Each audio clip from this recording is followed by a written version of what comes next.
Yesterday, the church celebrated the solemnity of all the saints. Yesterday, we called on the intercession of all those men and women which are enjoying right now of the presence of God. Today, instead of calling on the intercession of the saints, we are interceding in favor of those who are purifying their souls in purgatory before they go to the presence of the Lord. So yesterday, we were asking for the intercession of the saints. Today, we are interceding in favor of those who need our prayers. So in between yesterday and today, we can see the fullness of the church. Because the church includes those who are in heaven, those who are in purgatory, and those of us who are pilgrims on this earth. So when you come to think about it, the fullness of the church in its three dimensions is perfectly expressed between yesterday and today. So today, the church invites us and impels us to pray for those who are in purgatory. And it's an interesting feast day because normally we Catholics, we pray for our own departed. We do funeral masses for those who we love.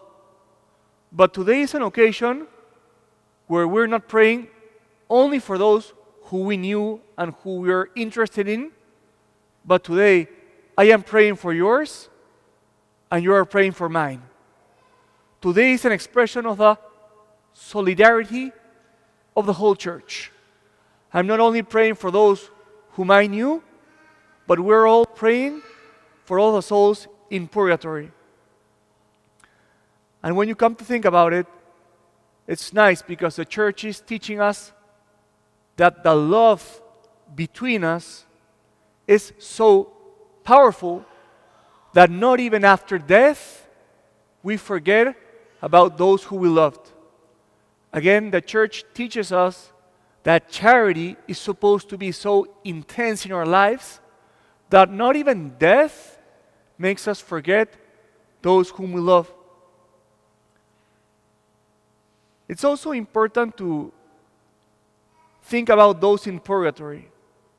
So I have an image that I think can be useful for you. When we think about souls in purgatory, you know what we have to remember? That there are people whose hands are tied and whose mouth is sealed. Why do I say this?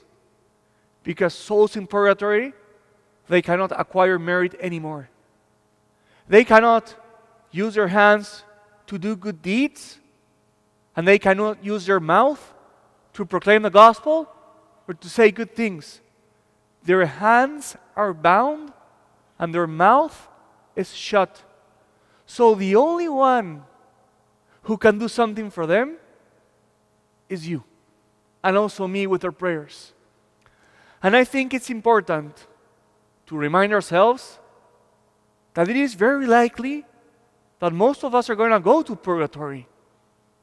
So only when we are conscient of our own very likely destiny, we start to be more charitable with those who are bound in their hands and shut in their mouth. One last thought. I also think that this feast is a reminder of God's holiness. Why do I say this? Because in God's holiness, nothing with sin, nothing with defects, nothing with impurity can come to His presence. God is so holy that nothing that is impure is admitted in His presence. And this is a good reminder because sometimes we Catholics think, as long as I don't kill anyone, I'm doing fine. But today's feast is a reminder that we're called to a true holiness, to be in the presence of God. So this feast makes us to take seriously again God's holiness. So brothers and sisters, let us engage fully in this Mass, praying for those who cannot acquire any more merits, understanding that in the future, that is very likely to be our own destiny. So let us do for others what we will need in the future.